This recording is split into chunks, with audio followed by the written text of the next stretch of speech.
Big boss మీద నాకేం opinion లేదు.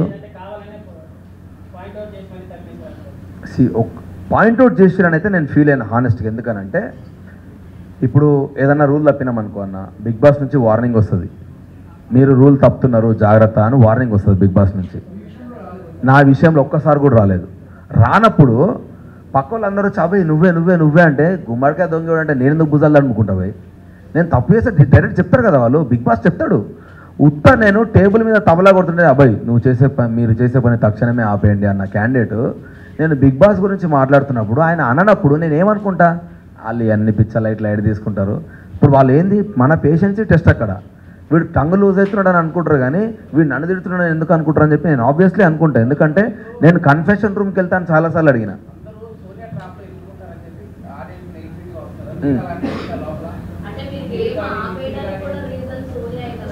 ఏ గేమ్ లేదు, నేను ఆపేయలే.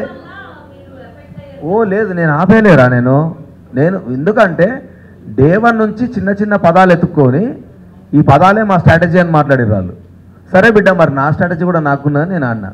క్లియర్, నేను రూల్ గురించే ఫైట్ చేస్తున్నాడా. వాడు బయటకు వెళ్తే లోపలికి రావాల్సిన బాధ్యత సంచాలక్ది. నేను సంచాలక్ పిలవంగానే రావాలని లేదు, అవి వాళ్ళు మాట్లాడినే. శరీరం అంటే ఫుల్ బాడీ అని నేను అనుకుంటే తలకాయ ఒకటే అని వాళ్ళు ఎట్లా అనుకున్నారో, వాడు బయటకు వెళ్ళినప్పుడు లోపలికి రావాలి అని అంటే తీసుకురావాల్సిన బాధ్యత సంచాలక్ది. అంతకుముందు సంచాలక్ ఏం చేస్తారు జనరల్గా, వాడు రూల్ అన్నప్పుడు, ఇప్పుడు ఎంపైర్ ఉన్నాడు, నేను లైన్ బట్టలు చుట్టూ ఏమంటాడు, నువ్వు లోపలికి వచ్చినాక గేమ్ కంటిన్యూ చేస్తా అంటాడు. నువ్వు మధ్యలోకి వచ్చినాక నేను చేస్తా అంటే నీ మాట నేను ఎందుకు వింటా?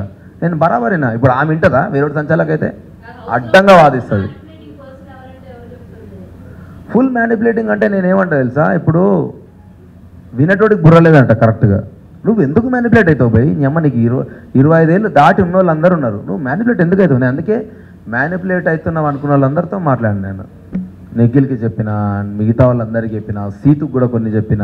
నాకు చెప్పాలనిపించినాయని మస్తు మాట్లాడతారు. వాడి మాటలేని నువ్వెందుకు చేంజ్ అవుతావు అన్నది నా పాయింట్.